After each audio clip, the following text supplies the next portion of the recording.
अब हम करेंगे क्लास 10th का लेसन 4 का करेंगे हम कंप्लीट एक्सरसाइज विथ ग्रामर। ये पूरा एक्सरसाइज जो है वो हिंदी में समझाया गया है। मैं चाहूँगा आप इस एक्सरसाइज को देखने से पहले इस लेसन का कंप्लीट एनालिसिस ज़रूर देख लें। ऊपर आई बटन पे एक लिंक आ रहा होगा, आप उसे क्लिक करके इस लेसन का कंप्लीट एनालिसिस देख सकते हैं। तो अगर आपने कंप्लीट एनालिसिस देख लिया तो ये एक्सरसाइज आपके लिए बहुत ज़्यादा आसान हो जाएगा। तो चलिए शुरू करते हैं। पहला है choose the correct alternative to complete the following sentences. सवाल है creeping in an oakwood the poet was looking for a. तो ओकवुड में घूमते हुए जो पोइट थे वो क्या ढूंढ रहे थे? He was looking for a goat, a rhinoceros, a stag or a buffalo. He was searching for a stag. Stag यानी हिरन, वो हिरन की तलाश कर रहे थे। Whenever an oak tree is felled, the number of tree the poet must plant is. जब भी एक ओक ट्री गिरता है या उसको काटा जाता है तब पोएट को कितने ओक ट्री लगाने पड़ेंगे? 2, 3, 4 या 5? आंसर है 2। When the poet came out of the oak wood, his heart was that of a। जब वो ओक वुड से बाहर आए, ओक वुड से बाहर आए यानी कि जब उनका पूरा सपना ख़त्म हो गया, तब उनका जो दिल था, हृदय था, वो किसके तरह था? स्टैग की तरह, पेड़ की तरह, ह्यूमन चाइल्ड की तरह या ओल्ड वुमेन की तरह? वो कैसा था? तो एक ट्री की तरह था। तो अब हम करते हैं अगला है ट्रू और फॉल्स। ट्रू और फॉल्स, ये जो स्टेटमेंट है वो सही है या गलत ये बताना है, साथ साथ आपको एक सपोर्टिंग स्टेटमेंट भी देना है। तो पहला है the old women held the poets secret in her little bag. जो बूढ़ी औरत थी उसने पोएट के राज को एक छोटे से बैग में रखा था। ये क्या है? ये है ट्रू।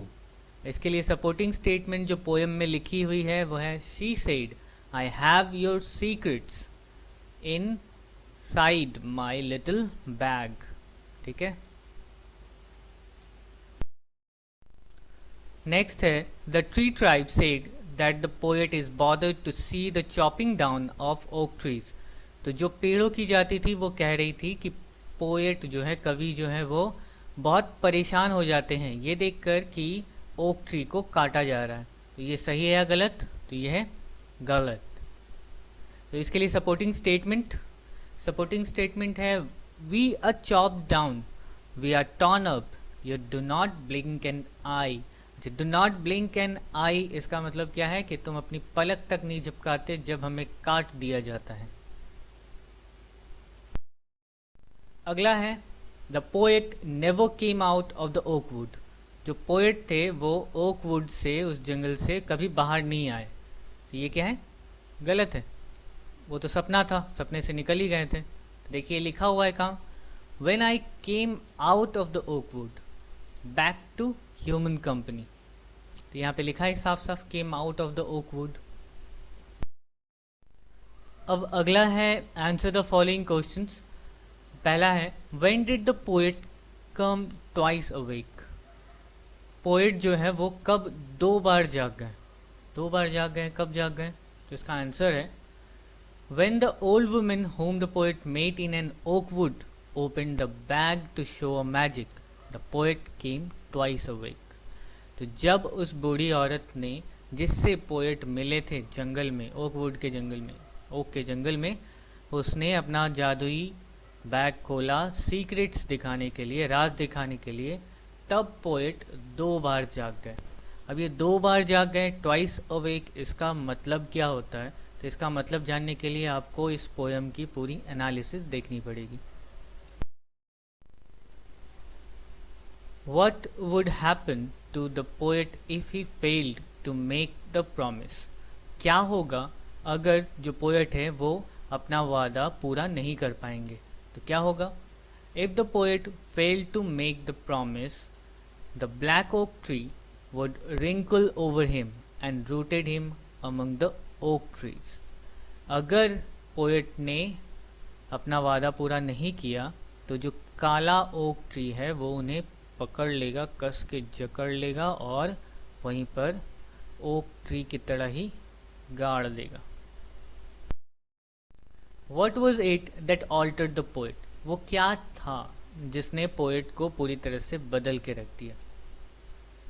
तो वो था सपना जो वो देख रहे थे। The dream which the poet saw about the ill fate of oak trees has altered the poet. Ill fate यानी कि ill यानी बुरा, वैसे तो बुखार आपने सुना होगा, ill यानी बुखार होता है, वैसे ill का मतलब बुरा भी होता है। वैसे बुखार किसी के लिए अच्छा नहीं होता। अब अगर बहाना है तो बात अलग है, कहीं जाने का नहीं जाने का अगर कोई बहाना है तो बात अलग हो गया, तब तो ये बहुत अच्छी चीज़ है कि आपको अगर जाने का मन नहीं है तो ठीक है, नहीं तो वैसे इसका जनरल मीनिंग बुरा होता है। इल यानी बुरा, फेट यानी अंत। जो ओक ट्री का अंत है वो बहुत बुरा होता है, ये जान करके पोएट पूरी तरह से बदल गए थे। तो अब आगे जो है वो है ग्रामर पोर्शन। इस चैप्टर में बहुत इम्पॉर्टेंट ग्रामर का पार्ट है, तो ध्यान से देखिएगा। चलिए शुरू करते हैं ग्रामर। पहला है change the following into indirect speech. Indirect speech, direct speech जो कि नरेशन का पार्ट है, जिसमें कोई इंसान कुछ बोलता है या किसी को कुछ भी बोलता है, तो इस तरह से हम लिखते हैं सजा करके, जिसके दो हिस्से होते हैं। इस सेंटेंस में दो हिस्से बटे हुए हैं, एक तो जो कॉमा से पहले है और एक इन्वर्टेड कॉमा के अंदर है। ये जो कॉमा से पहले है इसे कहते हैं रिपोर्टिंग वर्ड, और इसे कहते हैं जो इन्वर्टेड कॉमा के अंदर है उसे कहते हैं रिपोर्टेड स्पीच। रिपोर्टेड स्पीच हमेशा डिपेंड करता है रिपोर्टिंग वर्ब पे कि किस तरह से वो बदलेगा, उसके टेंस में कोई चेंज होना है या नहीं होना है, वो डिपेंड करेगा रिपोर्टिंग वर्ब पर। तो चलिए देखते हैं ये सवाल। तो ये है Rahul asked Deepa will you go to school today. Rahul ने दीपा से कहा क्या तुम स्कूल जाओगे आज। तो इसी को इनडायरेक्ट स्पीच में हम कैसे बोलेंगे, बोलेंगे राहुल आस्क्ड दीपा वेदर या फिर इफ़, इन दोनों में से कोई भी एक इस्तेमाल करना है। तो Rahul asked Deepa whether she would go to school that day. Now अब यहाँ पे जो है टुडे लिखा हुआ है, इनडायरेक्ट स्पीच में टुडे को हम दैट डे में चेंज कर देते हैं। अच्छा, यहाँ वेदर और इफ़ लिखने का कारण वो इसीलिए क्योंकि ये जो रिपोर्टेड स्पीच है वो एक इंट्रोगेटिव सेंटेंस है, और इंट्रोगेटिव सेंटेंस भी ऐसा जिसका इंट्रोगेशन जो है वर्ड वो WH वर्ड नहीं है। तो जब भी जो इंट्रोगेशन वर्ड होगा वो WH वर्ड ना हो तो हम हमेशा सेंटेंस को ज्वाइन करने के लिए वेदर या फिर इफ़ का यूज़ करते हैं। आप इन दोनों में से कोई भी यूज़ कर सकते हैं। अगला है Rita said to Ayesha please give me a glass of water. Rita ने आयशा से कहा कृपया मुझे एक ग्लास पानी दो। अच्छा, यहाँ पर क्या हो रहा है, तो यहाँ पे रिक्वेस्ट की जा रही है, तो हम रिक्वेस्ट को ही लेकर के इस सेंटेंस को करेंगे। तो Rita requested Ayesha to give her a glass of water as it this sentence shows a request from Rita to Ayesha, इसीलिए यहाँ पर ये सेड को हटा करके हम रिक्वेस्टेड लिखते हैं, ताकि माने इनडायरेक्ट स्पीच में हमें पता चल जाए कि ये जो है रिक्वेस्ट किया गया था। तो रीता रिक्वेस्टेड आयशा, क्या रिक्वेस्ट किया गया था, एक ग्लास पानी देने के लिए। The old man told the little girl may you be happy. एक बूढ़े आदमी ने छोटी सी बच्ची से कहा तुम हमेशा खुश रहो। ये क्या है, एक विश है, इनकी एक विश है, इन्होंने एक विश किया इस बच्ची से कि वो हमेशा खुश रहे। तो इसे हम कैसे लिखेंगे, इसे लिखेंगे the old man wished that the little girl might be happy. तो ओल्ड मैन ने इच्छा की, विश किया कि ये जो छोटी बच्ची है वो हमेशा खुश रहे। नेक्स्ट है डू इज़ डायरेक्टेड। जिस तरह से आपको डायरेक्ट किया गया है, बोला गया है, वैसे ही आपको करना है। यहाँ पे देखिए लिखा हुआ है एक अफर्मेटिव सेंटेंस बनाना है। अफर्मेटिव सेंटेंस इसका, Ranjan said who does not know the name of Rabindranath.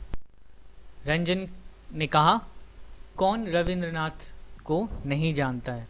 तो हम इसे अफर्मेटिव सेंटेंस में कैसे लिखेंगे Ranjan said that everyone knows the name of Rabindranath. Now अब अफर्मेटिव सेंटेंस क्या होते हैं? अफर्मेटिव सेंटेंस एक ऐसा सेंटेंस होता है जिसके अंत में एक फुल स्टॉप हो। एक फुल स्टॉप मतलब ये जो है ये कोई सवाल नहीं होना चाहिए, एक आंसर और एक कंप्लीट सेंटेंस होना चाहिए। जैसा कि इसमें एक क्वेश्चन मार्क है, यानी कि ये जो है सेंटेंस सवाल पूछता है कि कौन रविन्द्रनाथ टैगोर को नहीं जानता। हमने इसका क्या किया, एक फुल स्टॉप दे करके एक आंसर के टाइप का अफर्मेटिव सेंटेंस लिखा है, जिसमें रंजन कहता है सेम बात, लेकिन थोड़ा सा घुमा के, कि रंजन कहता है कि सभी रविन्द्रनाथ टैगोर को, रविंद्रनाथ को या रविन्द्रनाथ के नाम को जानते हैं। नेक्स्ट है Sangeeta runs faster than any other girl in her class. Rewrite using the positive degree of faster. Faster का पॉजिटिव डिग्री क्या होता है? फास्टर का पॉजिटिव डिग्री होता है फास्ट। अब फास्ट का हम यूज़ करेंगे यहाँ पे। अब फास्टर यूज़ किया हुआ है, इसके साथ देन है, ये कंपैरेटिव डिग्री में है और ये कंपैरेटिव सेंटेंस लिखा हुआ है कि संगीता का कंपैरिजन किया गया है उसके क्लास के हर एक लड़की से। तो हम इसको लिखेंगे एक पॉजिटिव सेंटेंस में, इसका पॉजिटिव डिग्री बना करके। तो क्या लिखेंगे कि no other girl in the class runs as fast as Sangeeta. की कोई भी लड़की क्लास में ऐसी नहीं है जो संगीता की तरह तेज दौड़ती है। ठीक इसी सेंटेंस को लिखा गया है यहाँ पे। क्या था? संगीता सभी लड़कियों से तेज दौड़ती है। इसका मतलब घुमा के वही लिख दिया हमने कि कोई लड़की संगीता से तेज नहीं दौड़ती है, और यहाँ पे हमने क्या किया, फास्ट का यूज़ किया, जो कि फास्टर का पॉजिटिव डिग्री है। अब अगला है Kaushiki blamed her friend for the trouble. Rewrite using the noun form of blamed. Blamed का नाउन फॉर्म क्या होता है? यहाँ से डी हटा देते हैं तो हो जाएगा ब्लेम। यही है ब्लेम्ड का नाउन फॉर्म। अब हम इसी को यूज़ करेंगे कैसे? इस तरह से, Kaushiki put the blame on her friend for the trouble. अच्छा, द ब्लेम लिखा हुआ है, ये क्या है? एक नाउन फॉर्म है, ब्लेम का नाउन फॉर्म है। ठीक है, तो हम इसी तरह से इस्तेमाल करेंगे। कौशिकी ने दोषारोपण किया अपने मित्र पर, अपने दोस्त पर मुसीबत के लिए। अगला है, आपको एक नोटिस लिखना है कि आप सेक्रेटरी हो स्पोर्ट्स क्लब के अपने स्कूल के, और आपका स्कूल जो है वो होस्ट करेगा inter school district sports competition. इसी को ध्यान में रखते हुए आपको एक नोटिस लिखना है जिसमें काउंटर साइंड होना चाहिए हेड मिस्ट्रेस या हेडमास्टर का, जो भी आपका मन करे वो आप लिख सकते हैं। तो चलिए हम देखते हैं नोटिस। ये रहा नोटिस का एक सैम्पल की तरह ही बस इसे इस्तेमाल करना है। आप इसको और ज़्यादा बेहतर करने की कोशिश ज़रूर करेंगे। तो सबसे ऊपर लिखना है आपको अपने इंस्टीट्यूशन या स्कूल का नाम। जनरली नाम नहीं लिखते हैं, नाम के बदले में आप ABC या XYZ स्कूल इंस्टीट्यूशन इस तरह से लिखेंगे। उसके बाद लिखेंगे नोटिस, देन उसी के साथ राइट साइड में आप लिखेंगे डेट, जब आप इस नोटिस को लिख रहे होंगे। देन अब स्टार्ट करेंगे इस तरह से, it is hereby notified that our school is going to, जो भी आपका टॉपिक दिया हुआ है उसके बारे में आपको लिखना है और कंटेंट आपको वहीं से लिखना है। ये एक सैम्पल है, देख लीजिएगा। बस मैं आपको एट द एंड एक बात बताना चाहूँगा नोटिस का, कि नोटिस जो होता है वो बिल्कुल एक हड्डी के ढांचे की तरह होता है, जो देखने में उतना ज़्यादा अट्रैक्टिव नहीं लगता। हाँ, लेकिन सीखना जानना बहुत ज़्यादा ज़रूरी है उसके लिए। तो इसको ध्यान से देखिएगा। लास्ट में यहाँ पे राइट साइड में आपको आपका डेजिग्नेशन जो नोटिस में दिया गया है, नोटिस के क्वेश्चन में दिया गया है, वो डेजिग्नेशन आपको लिखना है कि आप सेक्रेटरी हो या मिनिस्टर हो या ऑफिसर हो, जो भी हो उसके हिसाब से आपको डेजिग्नेशन वहाँ पे लिखना है। इसमें सेक्रेटरी था तो यहाँ सेक्रेटरी है, सेक्रेटरी किसका? तो स्कूल के स्पोर्ट्स क्लब का। और साथ में लेफ्ट साइड में counter signed by head master या फिर हेड मिस्ट्रेस। तो यहीं तक था इसका कंप्लीट एक्सरसाइज। अब हम मिलेंगे अपने अगले वीडियो में, तब तक के लिए आप अपना ख्याल रखिएगा। अगर वीडियो पसंद आता है तो वीडियो को लाइक ज़रूर करें, अपने दोस्तों को भी इसे ज़रूर शेयर करें जिनको इस वीडियो की बहुत ज़्यादा ज़रूरत है। अगर आप इस चैनल पे नए हैं तो मेरे चैनल को सब्सक्राइब ज़रूर कर लें। मैं यहाँ पे इंग्लिश और मैथ्स की वीडियोस डालता हूँ। तब तक के लिए thank you, bye bye and take care.